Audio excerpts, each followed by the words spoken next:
Boa noite, bem-vindos ao Telenotícias, edição de sábado, 18 de abril, para o ano de 2026. Vamos às principais notas que marcam a atualidade nacional e internacional.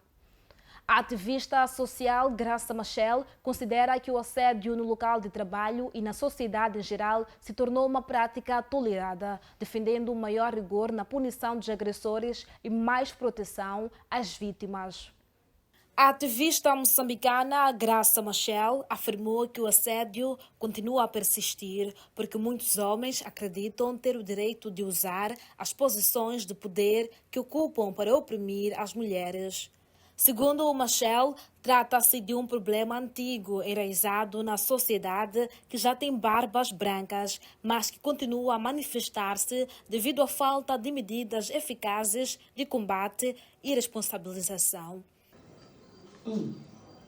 Os homens julgam e acreditam que têm o direito de usar as posições em que se encontram para oprimir, humilhar, esmagar a dignidade das mulheres. Eles julgam que têm esse direito.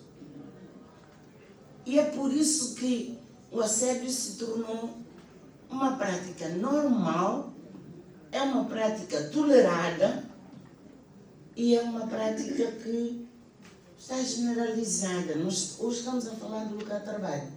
Mas honestamente toda a nossa sociedade quer dizer, isto é normal. Normalizou-se, mas a normalização começa do abuso do poder por parte das pessoas, geralmente homens, que se julgam com o direito de fazer das mulheres aquilo que eles querem. Outro ponto destacado é a falta de proteção adequada às vítimas, sobretudo quando os alegados agressores ocupam posições de influência. Façam um exame de consciência e dizem o que é que vocês fazem quando esses assuntos aparecem em vocês. Como é que vocês agem?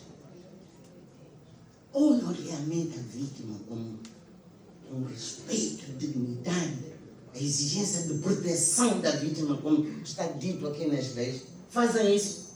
Pelo contrário, entra um envelope daqui, entra uma influência daquele lado. Quanto mais visível o agressor for, não é verdade? Mais proteção tem por parte das instituições da justiça. Desculpa. Este é o problema que nós temos aqui. Este é o problema que nós temos aqui no país. Machel defende que a sociedade precisa assistir a mais casos de responsabilização e repreensão de homens envolvidos em práticas de assédio, como forma de desencorajar tais comportamentos e promover uma cultura de respeito. Isso vem de muito longe. Vem exatamente da hierarquização que existe entre relações homem e mulher. Fora no local de trabalho também. Mas nas nossas famílias, na nossa sociedade, a hierarquização da relação de poder entre o homem e a mulher e essa normalização de que Nós, mulheres, temos que nos submeter e depois temos que carregar as mágoas dos abusos de que se está a falar aqui. A ativista reforça que o combate ao assédio exige não apenas leis mais duras, mas também uma mudança profunda de mentalidade baseada na igualdade de gênero, respeito pelos direitos das mulheres. Com finalidade de dinamizar a recolha de lixo e a prestação dos serviços funerários, o edil da Beira, Albano Carige, procedeu com entrega de 4 caminhões e um autocarro. O presidente do Conselho Municipal da Beira, Albano Carige, inaugurou nesta sexta-feira novos meios circulantes, sendo 4 caminhões porta-condutor para flexibilidade na recolha de resíduos sólidos e uma ainda para serviços funerários. Nós aqui temos praticamente 4 caminhões de recolha de resíduos sólidos, 3 compactas. Compactas são esses que vão de cada viagem que sai das oficinas para a cidade, vai recolher o mínimo 6 contentores, e temos um porta-contentor que vai de alguma maneira recolher cada contentor para a lixeira. Significa, neste momento temos uma capacidade, com esses meios novos, numa só viagem, fazer a recolha de 19 contentores, para dizer que vai fazer ressentir a minimização da situação que a cidade agora atravessa de lixo, de resíduos sólidos na cidade. Aliás, temos ainda uma situação que está a trazer consequências graves, que trata-se de congestionamento. O congestionamento, como sabem, as filas dos caminhões para entrar ao porto às vezes chegam no Basal Filipe, significa que cada caminhão que entrar nesta fila praticamente temos um dia todo perdido, mas com estes meios vamos ter a capacidade, no mínimo, resolver os problemas que a cidade atravessa. Mas temos os 3 compactas, vamos a partir de já alargar aquela nossa base de recolha ponto a ponto. Acabar com os contentores em algumas zonas, não é? E levar esses contentores para as zonas onde não tem contentor e implementarmos aquilo que é a recolha sensibilizada do município. O município vai saber a hora X o caminhão está a passar. O motorista passa, buzina, o município está lá, está a depositar lixo diretamente no caminhão. Desta maneira, vamos eliminar aquilo que é depósito de uma forma descontrolada do lixo, vamos eliminar o depósito de lixo que ainda é reciclável, porque a equipe vai passar desses bairros, desses postos administrativos, a fazer uma indução, o que significa recolha ponto a ponto, o que é que este município pode ganhar através da implementação deste projeto de recolha ponto a ponto. Já tivemos solução que é completamente funcional. Estamos a falar dos pioneiros, em que a situação estava completamente descontrolada, mas agora não. E estamos felizes porque estamos a receber muita pressão. Até na Manga, os municípios dizem: presidente, manda também aquela maneira de você buzinou e eu tenho de depositar o meu lixo no meu carro. Então, para dizer que um dos contentores, um dos caminhões compactos, vamos também direcionar para Manga. Temos lá no fundo a carrinha da agência funerária. Como sabem, que a pressão demográfica da cidade é muito alta e muitas vezes existem nossos concidadãos que saem dos distritos, acabam perdendo sua família no hospital, não tem condições mínimas de poder ir numa agência e pagar o carro. Reforçamos para que o nosso ente querido, quando partir para a vida eterna, parta em condições consideráveis, porque é só assim que nós reconhecemos, porque qualquer dia também seremos um deles. Então precisamos criar essas condições todas para que amanhã não nos sintamos mal quando for a nossa vez. Durante a inauguração do meio circulante, o edil da Beira, Albano Carige, disse: pelo número que acrescentamos agora, vamos acrescer a outro número, provavelmente a cerca de 16 caminhões, mas outros caminhões já estão um pouco obsoletos, são aqueles que arrancam hoje, amanhã avariam, arrancam hoje, depois da manhã avaria, por isso conseguimos agora, neste momento, reforçar. Agora, é preciso perceber também que nem todos os caminhões recolhem o mesmo tipo de lixo. Por exemplo, tem caminhão especializado apenas para recolher o lixo do mercado maquinino, porque aquele é mais lixo orgânico.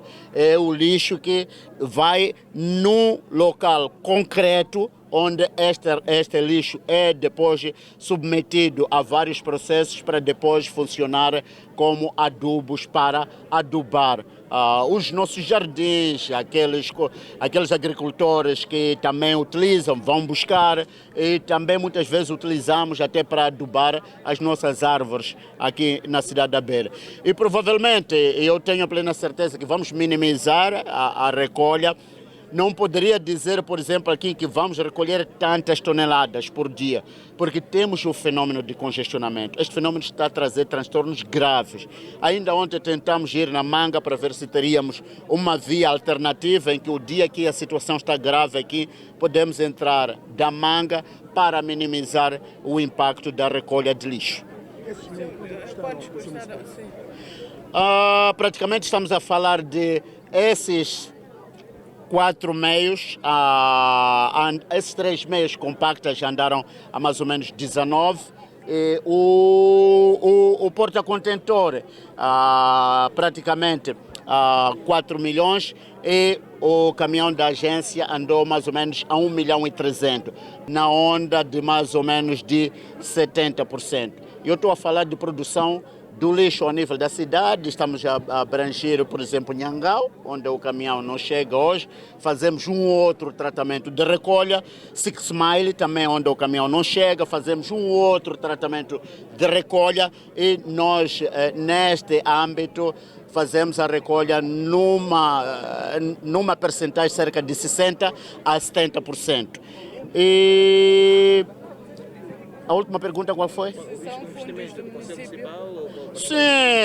Sim, mana, é aquela taxa que você paga. Aquela taxa que o jornalista paga é este que compra este equipamento. Não temos outra maneira de ir buscar os fundos. E aqui o problema, a parte importante e crucial é a transparência do uso do fundo público. Saber quando é que deve usar, como deve usar e quais são as prioridades que devemos utilizar também. E importa referir que os meios circulantes custaram ao cofre da idilidade cerca de 25 milhões de meticais. Mendes Mundai, província de Sofala. A Comissão de Defesa e Segurança da Assembleia da República acaba de dar luz verde a uma nova proposta de lei dos crimes cibernéticos. O objetivo é claro: garantir que quem usa a internet para roubar, espionar ou espalhar o terror não fique impune por falta de leis adequadas. A era da impunidade digital em Moçambique parece estar com os dias contados. A Comissão de Defesa, Segurança e Ordem Pública da Assembleia da República emitiu recentemente o seu parecer favorável à nova proposta de lei dos crimes cibernéticos. O documento, designado como parecer número 1/2026, surge no momento em que o país enfrenta desafios crescentes na obtenção de provas e na punição de crimes cometidos através de sistemas informáticos. A fundamentação apresentada pelo Governo é direta. O quadro normativo atual, que inclui o Código Penal e o Código do Processo Penal, é insuficiente para lidar com a complexidade das evidências digitais. Para colmatar esta lacuna, a proposta procura alinhar-se com padrões internacionais de peso, como a Convenção de Budapeste e a recente Convenção das Nações Unidas contra Cibercrimes de 2024. Contudo, a análise da 6ª Comissão da Assembleia da República foi minuciosa e identificou que o texto original ainda precisava de músculo. Os deputados notaram que matérias sensíveis como a soberania nacional e a proteção de infraestruturas estratégicas como portos, aeroportos e redes de energia tinham sido deixadas de fora. Por isso, o parecer recomenda o adiamento de artigos severos para preencher este vazio. Entre as principais novidades sugeridas estão 1. Espionagem cibernética. Penas que podem chegar aos 10 anos de prisão para quem aceder a sistemas governamentais para obter informações estratégicas ou segredos industriais. 2. Terrorismo e extremismo. Criminalização do uso de redes para recrutar indivíduos ou causar pânico e medo na população, com penas de até 8 anos. 3. Inteligência artificial e deepfakes. A Comissão alertou para a necessidade de punir especificamente o uso de inteligência artificial para desinformação, manipulação de opinião pública e fraudes automatizadas.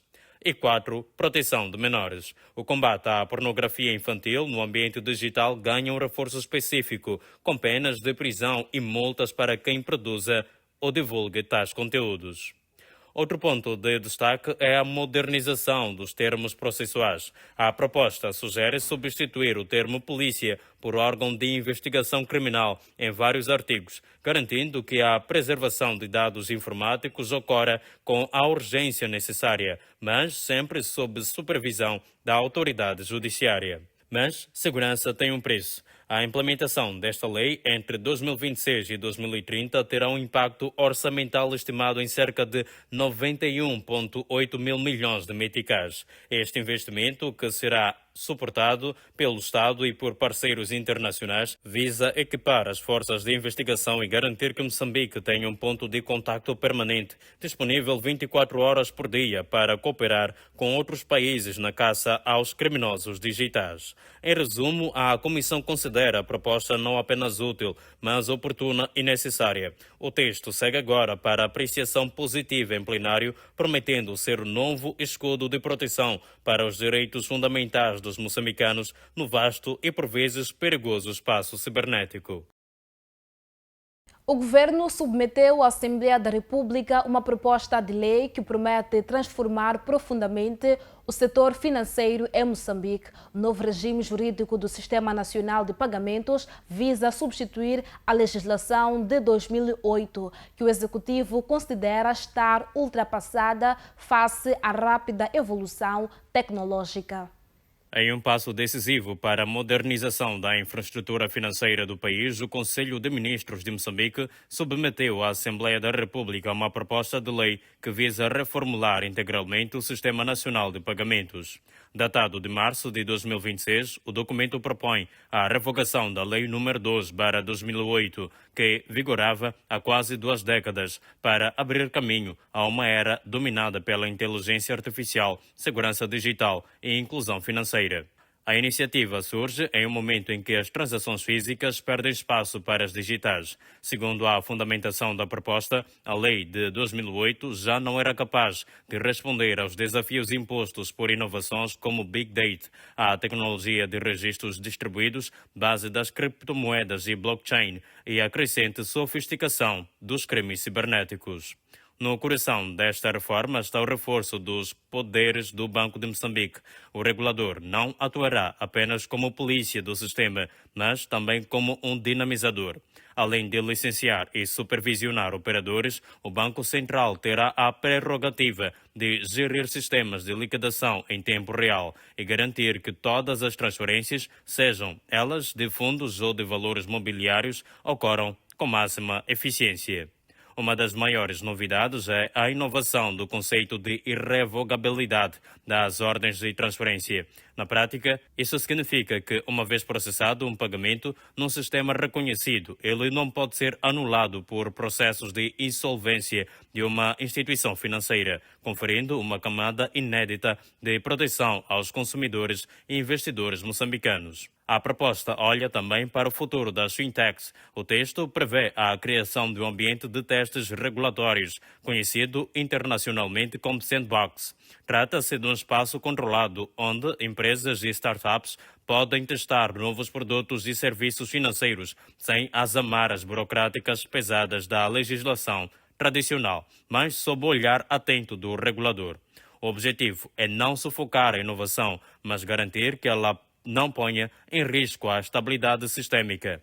Essa medida é vista por analistas como um convite ao investimento estrangeiro e ao desenvolvimento de soluções locais para a inclusão financeira, especialmente em zonas rurais, onde o acesso a bancos físicos ainda é limitado. Mais do que apenas tecnologia, a nova proposta de lei foca no impacto social. Ao regular de forma mais clara as instituições de moeda eletrónica e as câmaras de compensação, o governo pretende reduzir os custos das transações para o cidadão comum.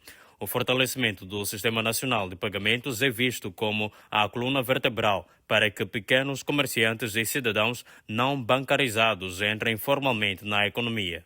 A proposta de lei AR-X-Prop.Lei/74/06 de março de 2026 segue agora para as comissões especializadas da Assembleia da República antes da votação em plenário.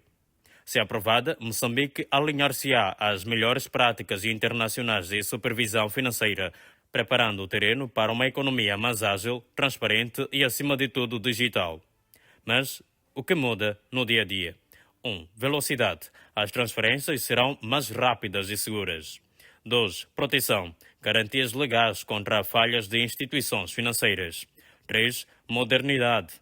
Haverá acesso facilitado a novas formas de pagamento e carteiras digitais. E 4. Fiscalização. Controlo rigoroso contra fraudes e branqueamento de capitais. O analista político do Clésio Chico diz que não se justifica, melhor dizendo, que antigos estadistas recebam regalias num contexto em que o povo, segundo afirma, está no sofrimento. Olha, primeiro, nós estamos num país cheio de problemas. Pensar em regalias para os ex-presidentes, este é um assunto no qual os moçambicanos não estão preparados para eles. Há dois aspectos aqui. O primeiro é que o país está a enfrentar neste momento graves problemas financeiros. E também, além dos sistemas financeiros, temos problemas de falta de tudo. Neste momento temos problemas da questão da escassez do combustível e provavelmente as reservas que o governo alega ter são estas reservas que estão a dar problemas nos postos de combustível. 2. Este é um assunto legislativo, não é? No qual, mesmo que seja aprovado na Assembleia, pode não passar porque temos falta de verbas. O problema maior é que há moçambicanos neste momento que estamos a falar a sofrer. Há funcionários públicos neste momento a reclamar sobre os seus ordenados. Por que vamos pensar na regalia de um ex-chefe de Estado? Não estou a negar ou não se nega que eles possam ter esses direitos, sim senhora, estiveram lá, mas também é uma questão. Por que é que nós não fazemos uma avaliação destes mandatos, destes 3 ex-chefes de Estado? Porque todos eles tiveram um problema no que concerne a sua governação. E o problema maior foi a corrupção. O mais agravante foi no terceiro mandato, que era do ex-presidente Armando Emílio Guebuza, que até hoje está a deixar numa forma extremamente muito difícil. Então, este historial destes 3 ex-mandatários do Estado deve ser primeiro estudado, avaliado e perceber-se qual é a questão, até que ponto nós podemos dar estas regalias. E se for regalias, não podem ser regalias excessivas para as suas famílias, etc. Tem que ser regalias que possam ser pelo menos para o ex-presidente. O ex-presidente não esteve lá com a sua família. Ele esteve a trabalhar sozinho, provavelmente só a sua esposa, mas não esteve lá com a sua família. Então é preciso termos muito cuidado. E outra coisa, o país gasta mais com regalias do que em resolver problemas. Há regalia para chefe, há regalia para subchefe, há regalia para diretor, há regalia, mas não há regalia para o camponês. Não há insumo agrícola para o camponês. Não há questões relativamente a alfaias agrícolas para o camponês. Não há transporte para o munícipe das cidades. Não é? Não há condições mínimas das estradas para a via terrestre. Onde é que nós queremos chegar? Na tua ótica, como é que seria, Clésio? Seria esse dinheiro para regalias para os construção do hospital, mais escola e meios circulantes para a população? Todo este dinheiro, está-se a falar de mais de 15 milhões de meticais, seria diminuto. Seria, assim, um valor para cada chefe de Estado mensalmente, um carro, assistência médica medicamentosa, talvez viagens para o exterior, em missão de trabalho.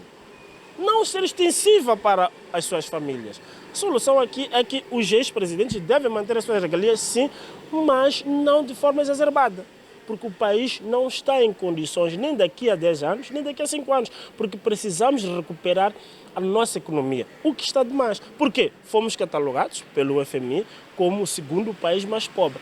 Nós não estamos empobrecidos, nós não somos pobres, estamos empobrecidos, porque Moçambique tem tudo para dar certo. Então falta bons gestores públicos para podermos ter boa governação e justiça social.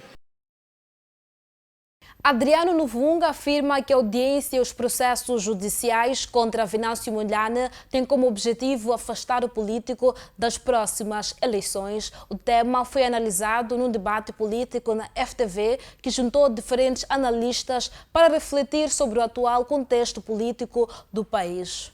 Durante o debate, os analistas defenderam a necessidade de promover a reconciliação nacional. Alguns intervenientes consideraram que os acontecimentos registrados durante as manifestações pós-eleitorais contribuíram para o agravamento do clima político, defendendo, por isso, o diálogo como caminho para a estabilidade.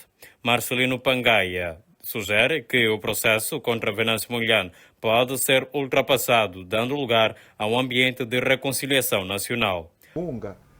E eu novamente apareço com uma sugestão para o Estado moçambicano. Se fosse possível, deveríamos aqui entrar num processo de reconciliação nacional. E isso no contexto de que todos nós cometemos falhas em 2024. E por conseguinte, tentar pegar esse para julgar, esse na sua defesa vai trazer outros também do outro lado para o tribunal. Então isso não vai trazer nenhum valor acrescentado para nós.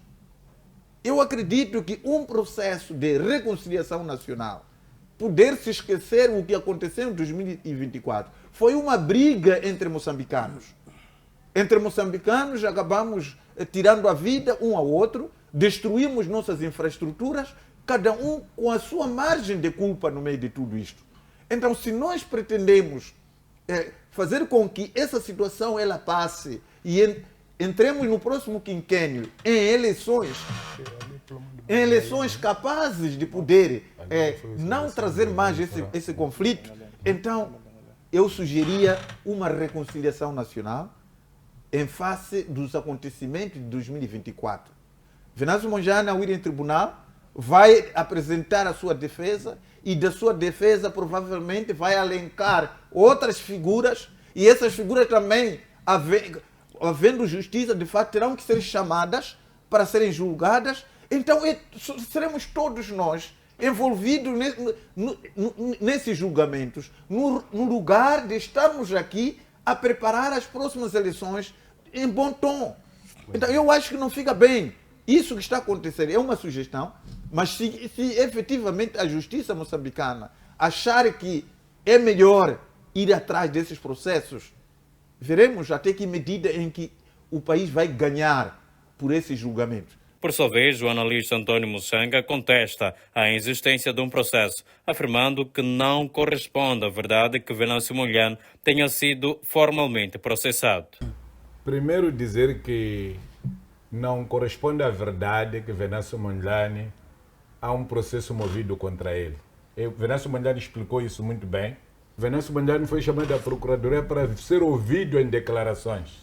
O que aconteceu foi o seguinte: o próprio engenheiro Venâncio Mondlane chama a atenção à Procuradoria para que quando assuma compromisso, cumpra com compromisso. O Venâncio Mondlane sabia, os advogados sabiam o que iam tratar. Que não era um processo movido contra Venâncio Mondlane, mas Venâncio Mondlane estava a ser chamado para prestar declarações face ao que sabia por causa do duplo assassinato que aconteceu no pulmão de Mazangalé. Já Alves Mulungo considera que o posicionamento de Adriano Novunga faz sentido, tendo em conta a forma como a dinâmica política funciona no país. Mas pegando este pensamento, este raciocínio do Adriano Novunga tem a sua lógica, de facto, quando nós observamos como funciona a política na sua plenitude, ou seja, em algum momento são usadas as instituições judiciais para poder eliminar adversários diretos ou concorrentes diretos, de modo a garantir um espaço de manobra mais formidável para a prossecução daquilo que são os objetivos políticos de cada elemento e, sobretudo, daqueles que, de facto, comandam as instituições.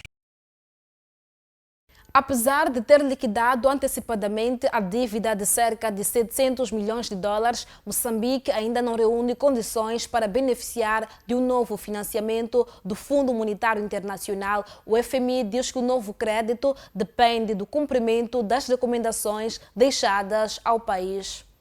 Segundo o representante residente do Fundo Monetário Internacional em Moçambique, a atribuição de novo crédito ao país continua dependente do cumprimento das recomendações deixadas pela instituição. Uma delegação moçambicana encontra-se atualmente em Washington para dar início às negociações com vista à obtenção de um novo pacote financeiro destinado a impulsionar a economia nacional. Na implementação das orientações estabelecidas, dificilmente será alcançado um acordo. Entre as principais recomendações do fundo estão o reforço da transparência nas contas públicas, a melhoria da gestão financeira do Estado e a adoção de reformas capazes de garantir maior estabilidade econômica. Moçambique liquidou recentemente e de forma antecipada uma dívida de cerca de 700 milhões de dólares junto do Fundo Monetário Internacional. Ainda assim, a instituição garante que o pagamento não influencia a decisão sobre o eventual novo programa de financiamento. O representante do FMI esclarece que a análise da instituição está centrada, sobretudo, na capacidade do país de cumprir as metas e implementar as reformas acordadas. Apesar disso, o fundo afirma manter interesse em continuar a apoiar o desenvolvimento de Moçambique. Relativamente à guerra no Médio Oriente, o representante da instituição admite a possibilidade de alguns efeitos negativos sobre a economia moçambicana, sobretudo devido à subida dos preços dos combustíveis e ao aumento do custo de produtos importados. Contudo, ressalva que a dimensão desses impactos dependerá da duração e da intensidade do conflito. As declarações foram feitas durante um seminário subordinado ao tema Macroeconomia dos Gastos com Defesa, Conflitos e Recuperação, apresentado por uma pesquisadora do Fundo Monetário Internacional. Vamos agora à nota internacional que dá conta que entrou em vigor esta sexta-feira a trégua de 10 dias entre Israel e o Líbano, no momento marcado por elevada tensão e instabilidade no terreno. Horas antes da entrada em vigor do acordo, ataques israelitas atingiram várias zonas do sul do Líbano, incluindo a ponte de Casmier, uma infraestrutura estratégica sobre o rio Litani e principal ligação entre a cidade de Tiro e as áreas circundantes. A estrutura terá ficado severamente danificada, comprometendo a circulação rodoviária e as rotas de abastecimento essenciais para a população local. Apesar dos danos, o exército libanês conseguiu reabrir parcialmente uma faixa da ponte, permitindo a passagem limitada de residentes já durante a manhã, num cenário de forte destruição e vigilância militar.